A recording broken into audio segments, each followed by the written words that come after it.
Operation সিঁদুর ভারতীয় সেনার পরাক্রমে উচ্ছ্বসিত দেশবাসী। এগরা শহরে বাজি ফাটিয়েও ভারত মায়ের স্লোগান দিয়ে উচ্ছ্বাসে মেতে ওঠেন সকলে। ভারতীয় সেনার বীরত্বকে উদযাপন করলেন এলাকাবাসী। অপারেশন সিঁদুর ভারতীয় সেনার পরাক্রমে উচ্ছ্বসিত দেশবাসী। সেই মতোই পূর্ব মেদিনীপুর জেলার এগরায় পথে নেমে বিজয় উল্লাসে মাতল এগরাবাসী। বুধবার সন্ধ্যায় পূর্ব মেদিনীপুর জেলার এগরা শহরে বাজি ফাটিয়ে ও ভারত মায়ের স্লোগান দিয়ে উল্লাস করেন তারা।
সোজা করো কতটা সোজা করো। জিন্দাবাদ জিন্দাবাদ ভারতীয় সেনা জিন্দাবাদ জিন্দাবাদ জিন্দাবাদ।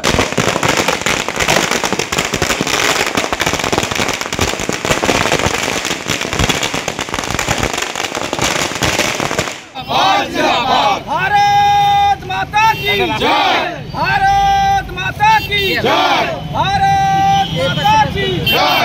जय हिंद जय हिंद जय हिंद जय हिंद। भारतीय सेना जिंदाबाद जिंदाबाद जिंदाबाद। भारतीय सेना जिंदाबाद जिंदाबाद जिंदाबाद। जय हिंद जय हिंद भारत माता की जय। স্থানীয় বাসিন্দা চন্দন মাইতি জানিয়েছেন, তারা ভারতীয় সেনার এই বীরত্বকে উদযাপন করেছেন। ভারতীয় বীর সেনারা যেভাবে পাকিস্তানের ভেতরে ঢুকে পাকিস্তানের জঙ্গি ঘাঁটিকে উড়িয়ে দিয়েছে, হিন্দু মা বোনেদের যে রক্ত, হিন্দু মায়েদের যে সিঁদুর মুছেছিল কাশ্মীরে পেহেলগাঁতে, তার প্রতিশোধ নিয়েছে, তারই আনন্দে আমরা এই উল্লাস প্রকাশ করলাম। আজকে কর্মসূচি পালন করলেন। আমাদের প্রথমে আমরা জাতীয় ফ্ল্যাগ নিয়ে ভারতীয় সেনা বীর সেনাদের অভিনন্দন জানালাম। আগামী দিনে তারা আরও বেশি বৃহৎ আকারে এই পাকিস্তানকে যোগ্য জবাব দেবে সেই আশা রাখলাম এবং আমরা আতশবাজি ফাটিয়ে উল্লাস প্রকাশ করলাম। যেভাবে ভারতীয় সেনারা অপারেশন সিঁদুরের মাধ্যমে পাকিস্তানের জঙ্গি ঘাঁটিগুলোকে ধ্বংস করেছে, তার জন্যই ভারতীয় সেনাকে তাঁরা ধন্যবাদ জানিয়েছেন। আমরা অনেক দিন থেকে আজকে প্রায় এক সপ্তাহের বেশি হয়ে গেল আমরা অনেক দুঃখে কষ্টে ছিলাম। কাল রাত ঠিক 1:30 থেকে আমরা অনেক আনন্দিত এবং উল্লাসিত আছি যে পাকিস্তানের ভিতরে ঢুকে ভারতীয় জঙ্গিদের যে ঘাঁটিগুলো তারা উপযুক্ত জবাব দিয়েছে। আমরা খুব আনন্দিত এবং উল্লাসিত এবং ভারতীয় সমস্ত মানুষ, সর্বস্তরের মানুষ খুব আনন্দিত। পুলক বেরার রিপোর্ট, খবর BCBS।